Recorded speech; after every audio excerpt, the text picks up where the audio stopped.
Injil Lukas, Lukas pasal 1. Theophilus yang mulia, banyak orang telah berusaha menyusun suatu berita tentang peristiwa-peristiwa yang telah terjadi di antara kita, seperti yang disampaikan kepada kita oleh mereka yang dari semula adalah saksi mata dan pelayan firman.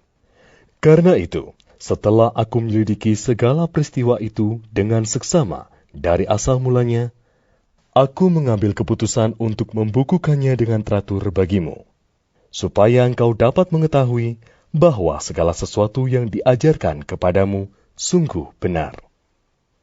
Pada zaman Herodes, Raja Yudea, adalah seorang imam yang bernama Zakaria dari rombongan Abia.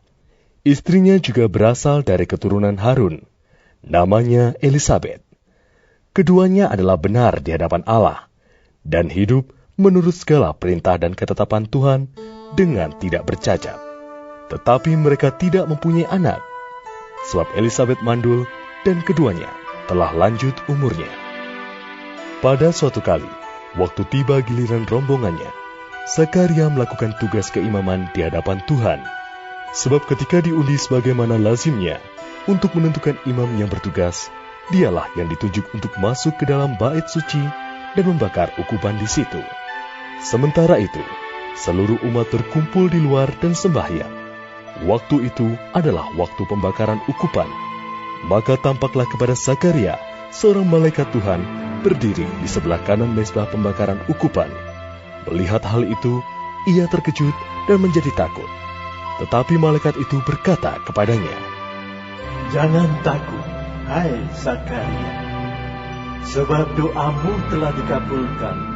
Dan Elisabet istrimu akan melahirkan seorang anak laki-laki bagimu. Dan haruslah engkau menamai dia Yohanes. Engkau akan bersukacita dan bergembira. Bahkan banyak orang akan bersukacita atas kelahirannya itu. Sebab ia akan besar di hadapan Tuhan. Dan ia tidak akan minum anggur atau minuman keras.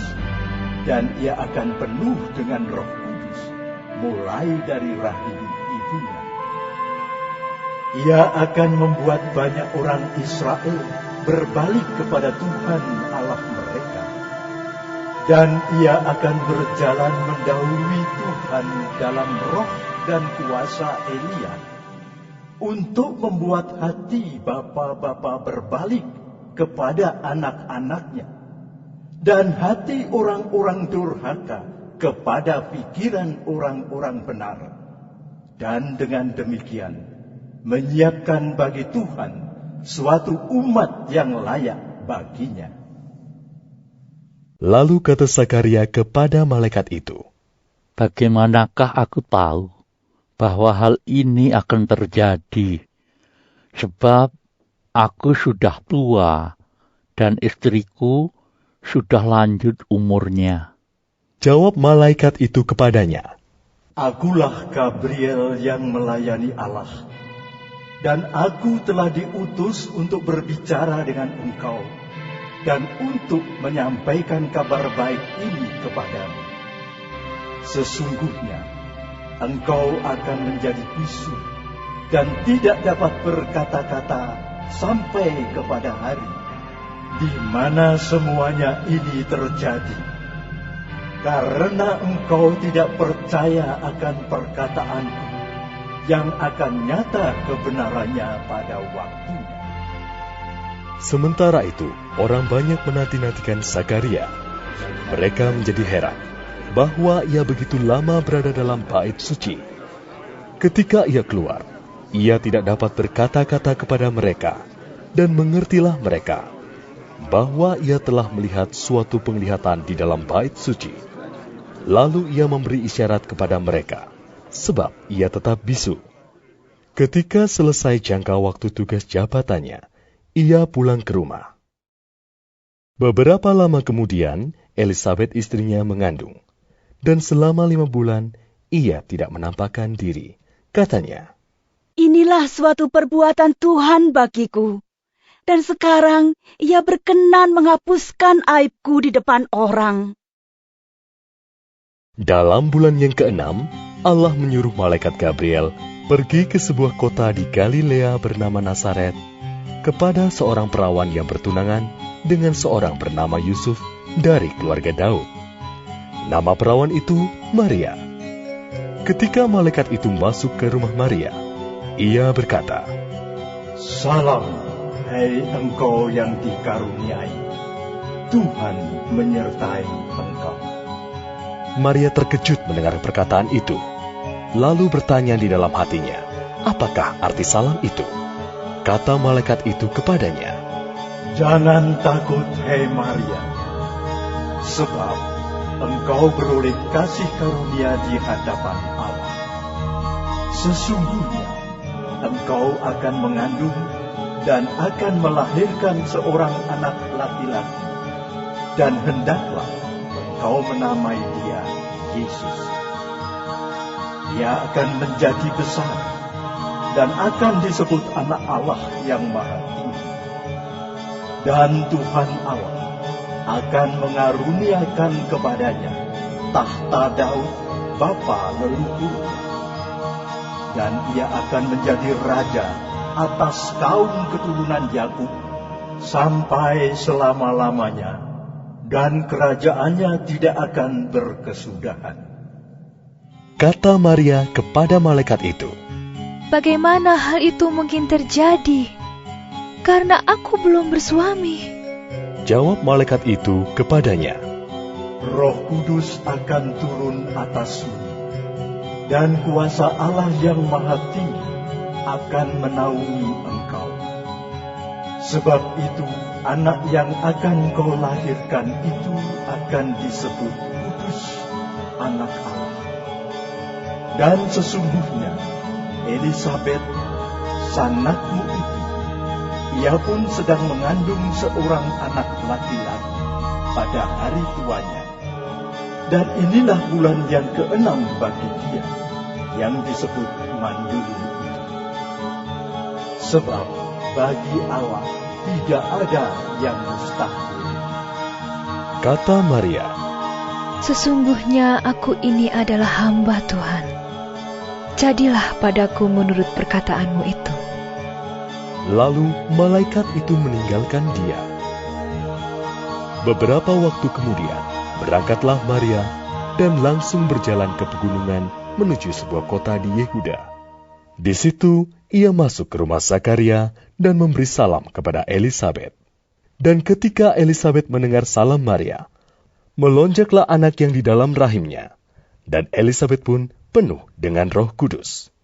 Lalu berseru dengan suara nyaring, Diberkatilah engkau di antara semua perempuan, dan diberkatilah buah rahimmu. Siapakah aku ini, sampai ibu Tuhanku datang mengunjungi aku? Sebab sesungguhnya, ketika salammu sampai kepada telingaku, anak yang di dalam rahimku melonjak kegirangan. Dan berbahagialah ia yang telah percaya, sebab apa yang dikatakan kepadanya dari Tuhan akan terlaksana. Lalu kata Maria, Jiwaku memuliakan Tuhan, dan hatiku bergembira karena Allah Juru Selamatku. Sebab ia telah memperhatikan kerendahan hambanya. Sesungguhnya, mulai dari sekarang, segala keturunan akan menyebut aku berbahagia, karena Yang Maha Kuasa telah melakukan perbuatan-perbuatan besar kepadaku, dan namanya adalah Kudus. Dan rahmat-Nya turun-temurun atas orang yang takut akan Dia. Ia memperlihatkan kuasa-Nya dengan perbuatan tangan-Nya, dan mencerai-beraikan orang-orang yang congkak hatinya. Ia menurunkan orang-orang yang berkuasa dari tahtanya, dan meninggikan orang-orang yang rendah. Ia melimpahkan segala yang baik kepada orang yang lapar, dan menyuruh orang yang kaya pergi dengan tangan hampa. Ia menolong Israel, hamba-Nya, karena ia mengingat rahmat-Nya, seperti yang dijanjikannya kepada nenek moyang kita, kepada Abraham dan keturunannya untuk selama-lamanya. Dan Maria tinggal kira-kira 3 bulan lamanya bersama dengan Elisabet, lalu pulang kembali ke rumahnya. Kemudian genaplah bulannya bagi Elisabet untuk bersalin, dan ia pun melahirkan seorang anak laki-laki. Ketika tetangga-tetangganya serta sanak saudaranya mendengar bahwa Tuhan telah menunjukkan rahmat-Nya yang begitu besar kepadanya, bersukacitalah mereka bersama-sama dengan dia.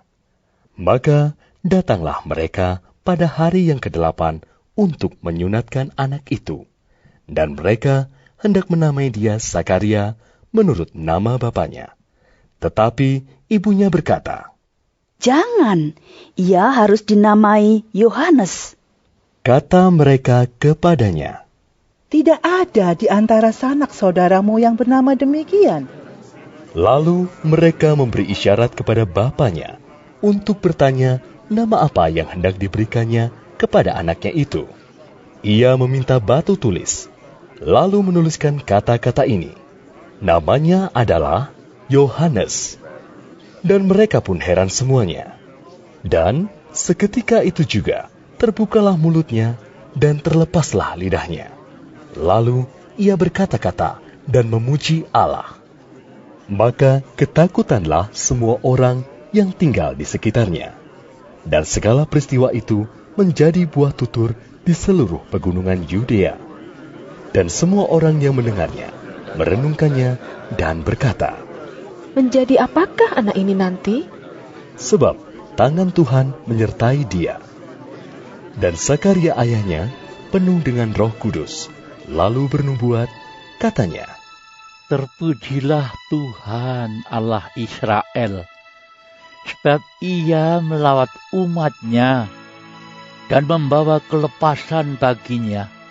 Ia menumbuhkan sebuah tanduk keselamatan bagi kita di dalam keturunan Daud, hamba-Nya itu, seperti yang telah difirmankannya sejak purbakala oleh mulut nabi-nabinya yang kudus, untuk melepaskan kita dari musuh-musuh kita dan dari tangan semua orang yang membenci kita, untuk menunjukkan rahmat-Nya kepada nenek moyang kita dan mengingat akan perjanjiannya yang kudus, yaitu sumpah yang diucapkannya kepada Abraham, bapa leluhur kita, bahwa Ia mengaruniai kita supaya kita terlepas dari tangan musuh, dapat beribadah kepadanya tanpa takut, dalam kekudusan dan kebenaran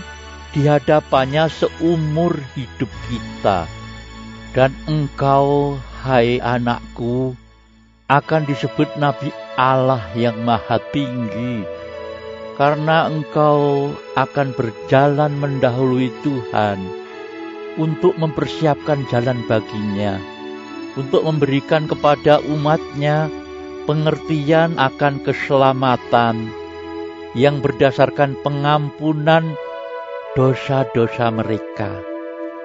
Oleh rahmat dan belas kasihan dari Allah kita, dengan mana Ia akan melawat kita, surya pagi dari tempat yang tinggi, untuk menyinari mereka yang diam dalam kegelapan dan dalam naungan maut, untuk mengarahkan kaki kita kepada jalan damai sejahtera. Adapun anak itu bertambah besar dan makin kuat rohnya, dan ia tinggal di padang gurun sampai kepada hari ia harus menampakkan diri kepada Israel. Lukas pasal 2. Pada waktu itu, Kaisar Agustus mengeluarkan suatu perintah, menyuruh mendaftarkan semua orang di seluruh dunia.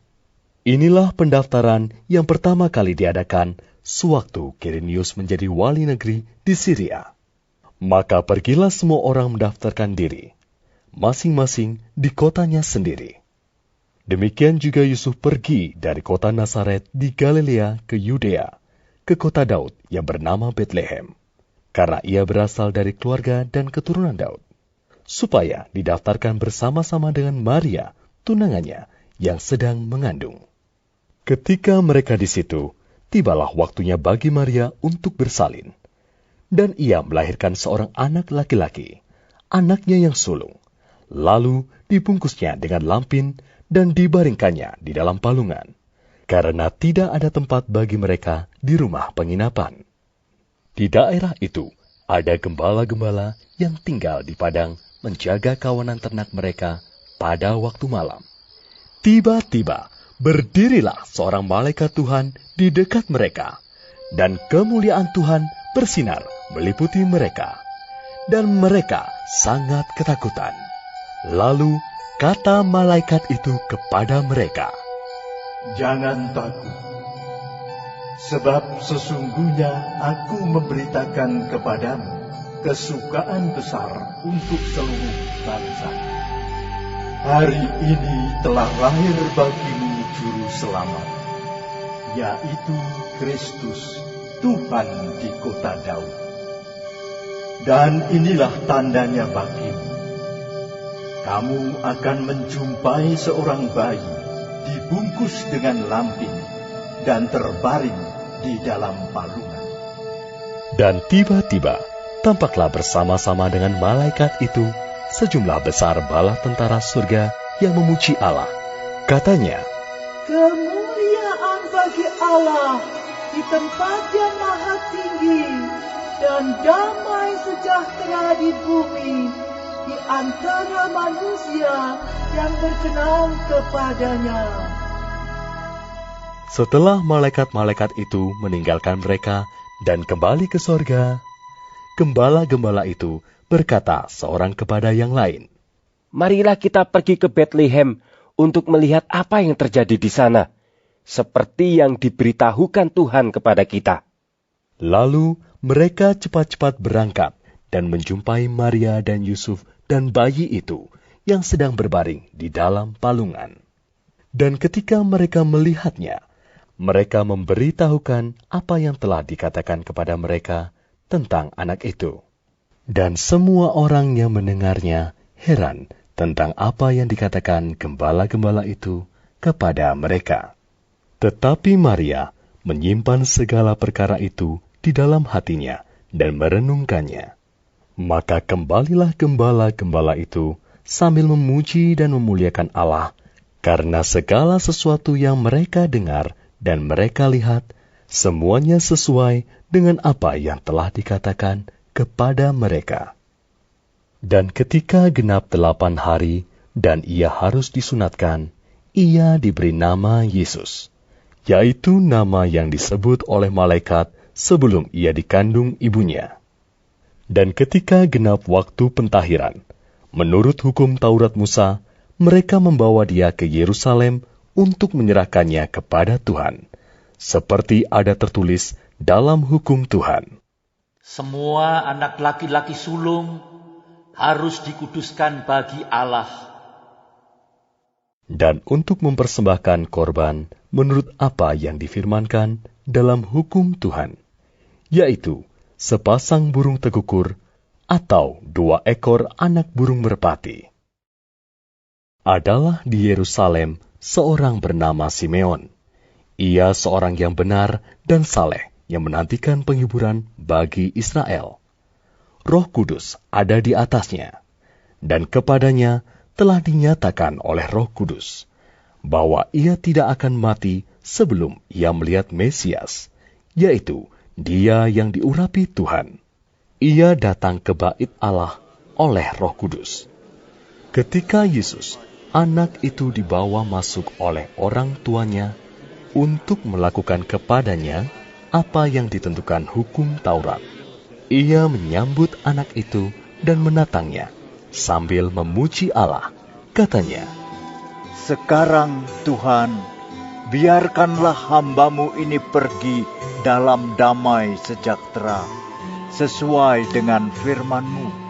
Sebab mataku telah melihat keselamatan yang daripada-Mu, yang telah Engkau sediakan di hadapan segala bangsa, yaitu terang yang menjadi penyataan bagi bangsa-bangsa lain, dan menjadi kemuliaan bagi umat-Mu Israel." Dan bapa serta ibunya amat heran akan segala apa yang dikatakan tentang dia. Lalu Simeon memberkati mereka dan berkata kepada Maria, ibu anak itu, "Sesungguhnya anak ini ditentukan untuk menjatuhkan atau membangkitkan banyak orang di Israel, dan untuk menjadi suatu tanda yang menimbulkan perbantahan. Dan suatu pedang akan menembus jiwamu sendiri, supaya menjadi nyata pikiran hati banyak orang." Lagi pula, di situ ada Hana, seorang nabi perempuan, anak Fanuel dari suku Asher. Ia sudah sangat lanjut umurnya. Sesudah kawin, ia hidup 7 tahun lamanya bersama suaminya. Dan sekarang, ia janda dan berumur 84 tahun. Ia tidak pernah meninggalkan bait Allah dan siang malam beribadah dengan berpuasa dan berdoa. Dan pada ketika itu juga, datanglah ia ke situ dan mengucap syukur kepada Allah dan berbicara tentang anak itu kepada semua orang yang menantikan kelepasan untuk Yerusalem. Dan setelah selesai semua yang harus dilakukan menurut hukum Tuhan, kembalilah mereka ke kota kediamannya, yaitu kota Nazaret di Galilea. Anak itu bertambah besar dan menjadi kuat, penuh hikmat dan kasih karunia Allah ada padanya. Tiap-tiap tahun, orang tua Yesus pergi ke Yerusalem pada hari raya Paskah. Ketika Yesus telah berumur 12 tahun, pergilah mereka ke Yerusalem seperti yang lazim pada hari raya itu. Sehabis hari-hari perayaan itu, ketika mereka berjalan pulang, tinggallah Yesus di Yerusalem tanpa diketahui orang tuanya. Karena mereka menyangka bahwa ia ada di antara orang-orang seperjalanan mereka. Berjalanlah mereka sehari perjalanan jauhnya, lalu mencari dia di antara kaum keluarga dan kenalan mereka. Karena mereka tidak menemukan dia, kembalilah mereka ke Yerusalem sambil terus mencari dia. Sesudah 3 hari, mereka menemukan dia dalam bait Allah. Ia sedang duduk di tengah-tengah alim ulama sambil mendengarkan mereka dan mengajukan pertanyaan-pertanyaan kepada mereka. Dan semua orang yang mendengar dia sangat heran akan kecerdasannya dan segala jawab yang diberikannya. Dan ketika orang tuanya melihat dia, tercenganglah mereka. Lalu kata ibunya kepadanya, "Nak, mengapakah engkau berbuat demikian terhadap kami? Bapamu dan aku dengan cemas mencari engkau." Jawabnya kepada mereka, "Mengapa kamu mencari aku? Tidakkah kamu tahu bahwa aku harus berada di dalam rumah Bapakku?" Tetapi mereka tidak mengerti apa yang dikatakannya kepada mereka. Lalu ia pulang bersama-sama mereka ke Nazaret. Dan ia tetap hidup dalam asuhan mereka. Dan ibunya menyimpan semua perkara itu di dalam hatinya. Dan Yesus makin bertambah besar dan bertambah hikmatnya dan besarnya, dan makin dikasihi oleh Allah dan manusia. Lukas pasal 3. Dalam tahun ke-15 dari pemerintahan Kaisar Tiberius, ketika Pontius Pilatus menjadi wali negeri Yudea, dan Herodes raja wilayah Galilea, Filipus saudaranya raja wilayah Iturea dan Trachonitis, dan Lisaneas raja wilayah Abilene. Pada waktu Hanas dan Kayafas menjadi imam besar, datanglah firman Allah kepada Yohanes, anak Zakaria, di padang gurun.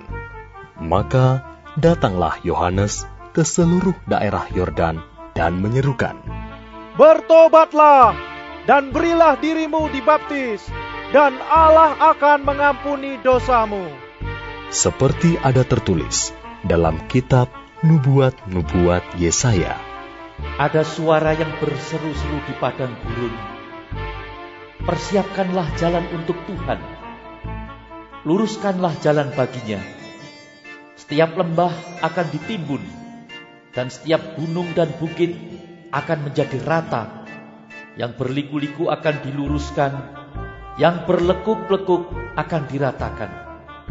Dan semua orang akan melihat keselamatan yang dari Tuhan. Lalu ia berkata kepada orang banyak yang datang kepadanya untuk dibaptis. Katanya, "Hai kamu keturunan ular beludak, siapakah yang mengatakan kepada kamu supaya melarikan diri dari murka yang akan datang? Jadi, hasilkanlah buah-buah yang sesuai dengan pertobatan. Dan janganlah berpikir dalam hatimu, Abraham adalah bapa kami. Karena aku berkata kepadamu, Allah dapat menjadikan anak-anak bagi Abraham dari batu-batu ini. Kapak sudah tersedia pada akar pohon, dan setiap pohon yang tidak menghasilkan buah yang baik akan ditebang dan dibuang ke dalam api." Orang banyak bertanya kepadanya, "Jika demikian, apakah yang harus kami perbuat?" Jawabnya, "Barang siapa mempunyai 2 helai baju, hendaklah ia membaginya dengan yang tidak punya. Dan barang siapa mempunyai makanan, hendaklah ia berbuat juga demikian."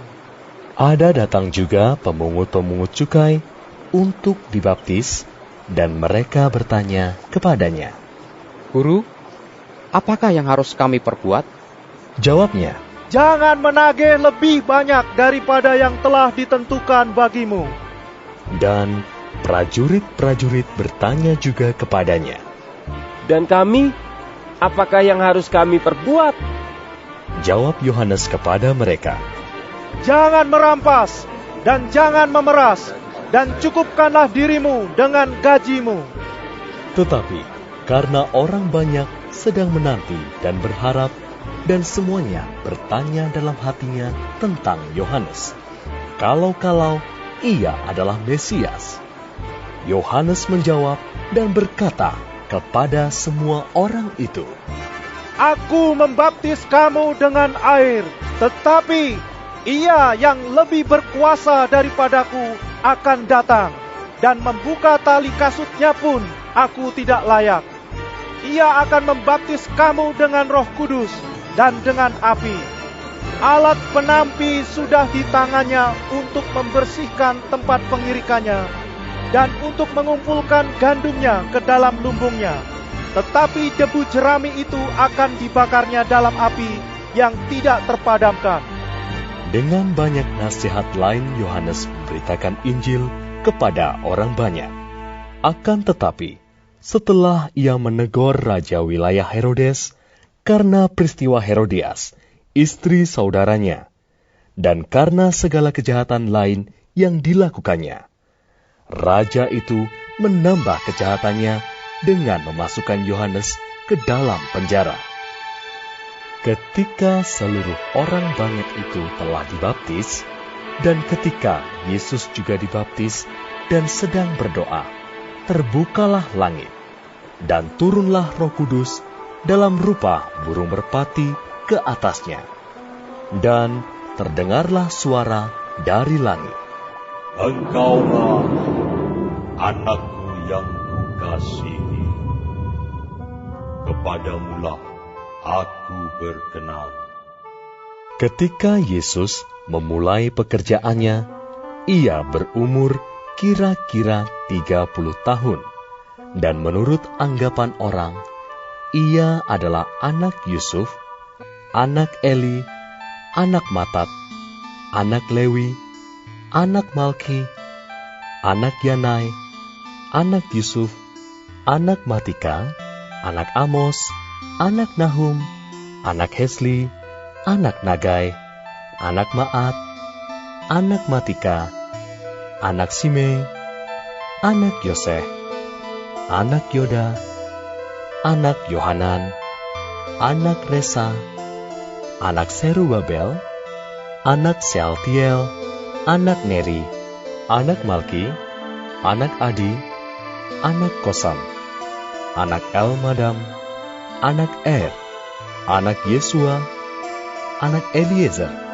anak Yorim, anak Matat, anak Lewi, anak Simeon, anak Yehuda, anak Yusuf, anak Yonam, anak Eliakim, anak Melea, anak Mina, anak Matata, anak Natan, anak Daud, anak Isai, anak Obed, anak Boas, anak Salmon, anak Nahason, anak Aminadab, anak Admin, anak Arni, anak Hesron, anak Peres, anak Yehuda, anak Yakub, anak Ishak, anak Abraham, anak Terah, anak Nahor, anak Serug, anak Rehu, anak Peleg, anak Eber, anak Salmon, anak Kenan,